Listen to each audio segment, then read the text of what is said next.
Hi, I'm Maisie Peters and I'm here chatting with Milky.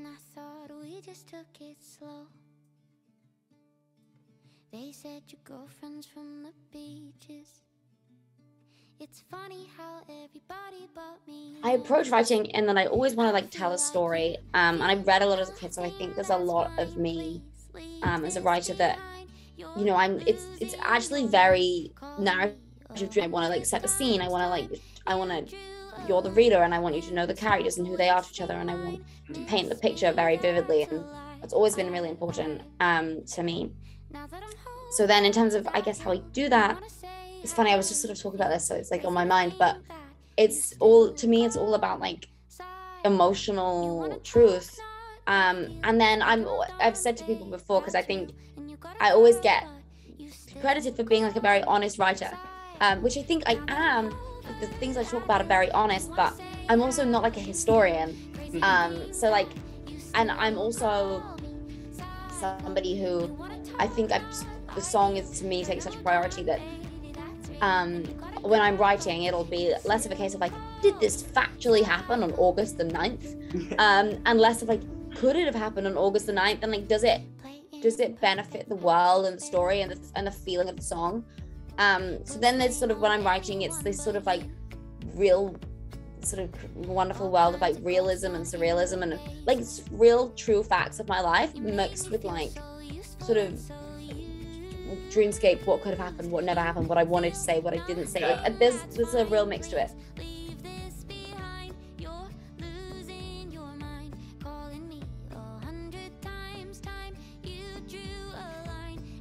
You know what's funny? I was anxious. Although at this point I've met Steve and I've met Ed before, and they're both, goes without saying, like really the loveliest people. Like both of them, like you could not find two nicer men. But also the Taylor Fearless re-release came out that morning. So I remember like going to the studio, playing my Taylor Fearless re-release, being like, it's gonna be good. This is gonna be good. And then they are really truly like the sweetest guys, and they're so talented, obviously, and they've made some amazing things. But they're also just really nice and really just wanted me to sort of make this music I want to make. And I love Steve, I love Ed. And Psycho was like one of three songs we did that day. And yeah, I think it's really cool because I don't think it really sounds like an Ed Sheeran song. It doesn't really sound like a Maisie Peter song. Arguably it does now, but like, it sort of just felt like this like really crazy, fun, like feral, for a better word, like feral little pop song that I made, and I like do it live, and it's the most sort of amazing fun time ever. And it feels like such a cool moment in the set.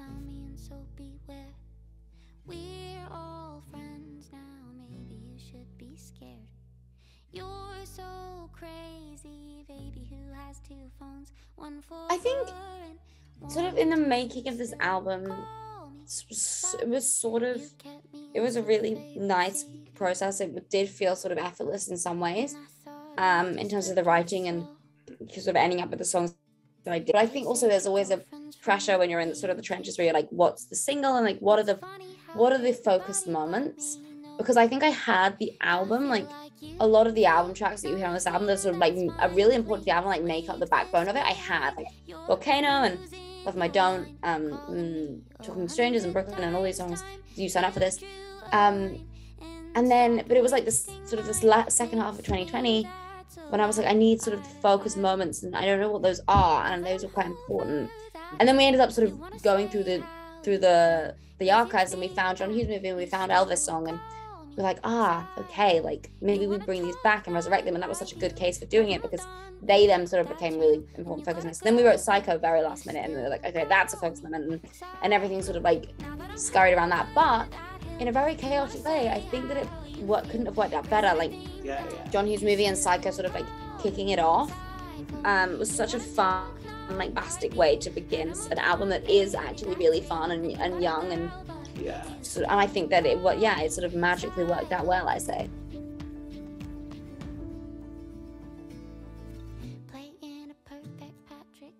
Yeah, definitely. But then again, you know, I think I thought there was, and And now the album feels really perfect. So I don't really think that, I think maybe everyone was right. Because I wanted to do a 16-track album and everyone was like, no. And I was like, please. And they're like, no. And now I think everyone was right. They can quote me on that. But yeah, of course, there's always songs you write where you're just so sad that they can't make a project. But for me, sort of once the project realizes itself, you very quickly are like, oh no, that wouldn't have worked. Like that wouldn't have blown. So yeah, maybe they'll make a comeback. I used to want to do like a sister album like a few months later and call it You Also Signed Up For This. But I'm not sure I could do that anymore because I want to start the next record. And I feel like You Signed Up For This era, you know, she's going to be long, she's going to be beautiful. We've still got the deluxe to come, which I'm really excited for. So yeah.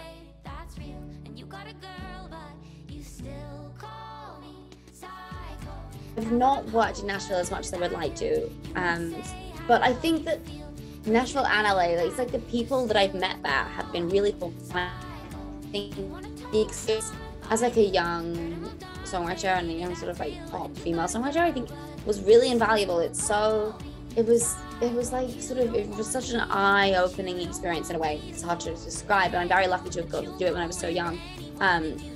But yeah, I've worked with such talented people over there and also just got to sort of exist so freely in like a whole other world.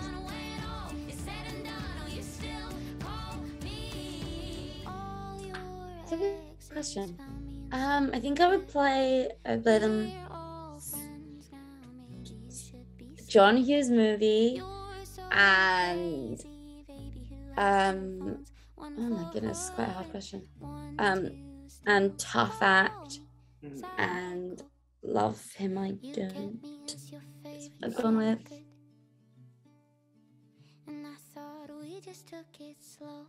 I mean, there's many.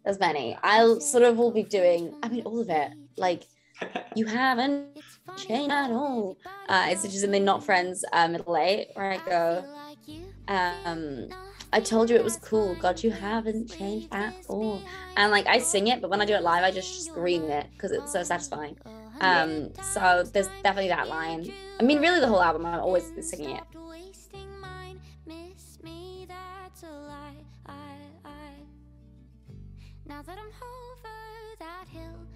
Yeah, I'm very involved. I think, I sort of both John Hughes Movie and Psycho was sort of my brainchild with Lou Bose, who directed both videos. So that was definitely, that was like sort of all my, not all my idea, but it was like all of me in it.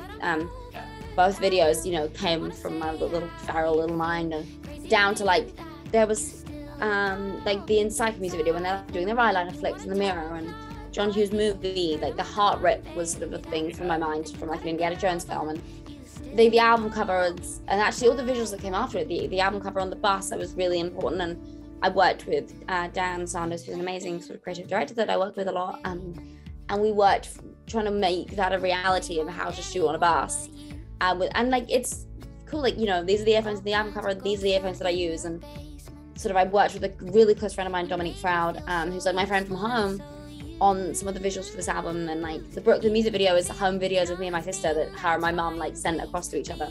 So like I'm really heavily involved in visuals. I'm really like steeped in the process. Really important. And I think that it can feel very overwhelming, and I know that nowadays there's such a pressure to make so much stuff, but so with Brooklyn, you signed up for this when those two songs came out, I made these like little visualizers with Dominique, and we were sort of saying afterwards, I think they were so important to telling the story. You signed up for this, we just got on a random bus in Brighton where we live, and Dom set up a tripod GoPro attached to the window on the top deck, and we didn't tell the bus driver, and we just filmed me like miming to sign up for this like across the hills, and it's such a sort of timestamp of where I was at the time, and I think it was so important for that song. And I think it was really important. And the same thing with Brooklyn, it paints such a story, paints such a picture.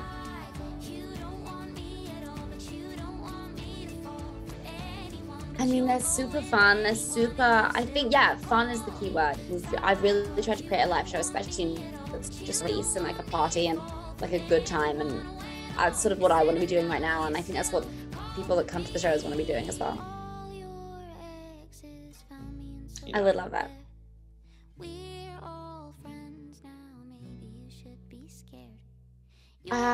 Taylor Swift, Casey Musgraves, Lily Allen. Dolly Parton. ABBA Gold. Oh, that's a good question. 10 Things I Hated About You. Miley Cyrus, a queen. The thing that came to my mind was a really random Grey's Anatomy song. It was called Breathe. It was Meredith was holding a bomb.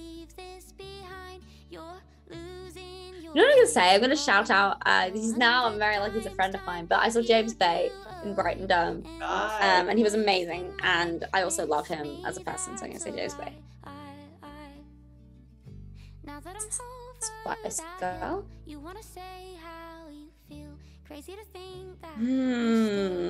Feral Spice. Can I be a Feral Spice? Oh my goodness, that's a crazy question. Ed Sheeran. Let's do it. Oh God, I don't know. I don't know what Fusion Me is up to. Oh my God, like eat some more vegetables. I'm gonna say that. Oh, I don't know. So many moments watching Love Story and Taylor Swift on the horse.